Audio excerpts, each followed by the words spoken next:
আসসালামু আলাইকুম। যে ব্যক্তি অসুস্থ রোগীকে দেখতে গিয়ে তার মাথায় হাত রেখে 21 বার এই দোয়াটি পাঠ করবে, তার অসুস্থতা দূর হয়ে যাবে এবং ভালো হয়ে যাবে ইনশাআল্লাহ।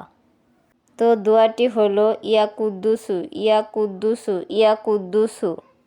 তো ভিডিওটি শেয়ার করে দিন, এতে আপনার অনেক সওয়াব হবে এবং আপনি অসংখ্য নেকের অংশীদারি হবেন। এই আমলটি অনেকে করতে পারবে এবং শিখতে পারবে। আল্লাহকে বিশ্বাস করে আমলটি করে দেখুন, অবশ্যই ইনশাল্লাহ রোগী সুস্থ হয়ে যাবে, ভালো হয়ে যাবে। তো ভিডিওটি ভালো লাগলে শেয়ার করে দেবেন। সবাই ভালো থাকুন, সুস্থ থাকুন। আল্লাহ হাফেজ।